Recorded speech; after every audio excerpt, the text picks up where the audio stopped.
நெல்லை மாவட்டம் கொடுமுடியாறு அணையிலிருந்து கார் சாகுபடிக்காக தண்ணீர் திறக்கப்பட்டிருக்கிறது. இதில் சபாநாயகர் அப்பாவு கலந்து கொண்டு அணையிலிருந்து நீரை திறந்து வைத்திருக்கிறார்.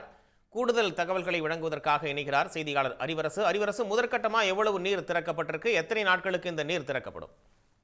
அதாவது நெல்லை மாவட்டம் திருக்குறங்குடி அருகே உள்ள கொடுமுடியாறு அணை இன்று விவசாய பாசனத்திற்காக சட்டமன்ற சபாநாயகர் அப்பாவு தண்ணீரை திறந்து வைத்தார். கொடுமுடியாறு நீர்த்தேக்கத்தில் இருந்து நாங்குநேரி மற்றும் ராதாபுரம் வட்டாரங்களில் உள்ள வள்ளியூரான்கால், படலையர்கால் மற்றும் ஆத்துக்கால் ஆகியவற்றின் மூலம் ராதாபுரம் மற்றும் நாங்குநேரி தாலுகாவில் உள்ள 8 குளங்களும் பாசன வசதி பெறும்.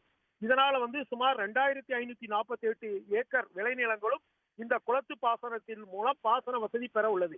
மேலும் அணைக்கு மேற்கு தொடர்ச்சி மலையில் தொடர்ந்து மழை பெய்து வருவதால் நீர்வரத்து அதிகமாக இருக்கும் பட்சத்தில் கொடுமுடியாறு அணையில் உள்ள வடமலையான் கால்வாய் மூலம் பாசனம் பெறும் 3238 ஏக்கர் நிலங்களுக்கு நாள் ஒன்றுக்கு 100 கனஅடி வீதம் நீர்வரத்து இருப்பதை பொறுத்து தண்ணீர் திறந்து விடப்படும்.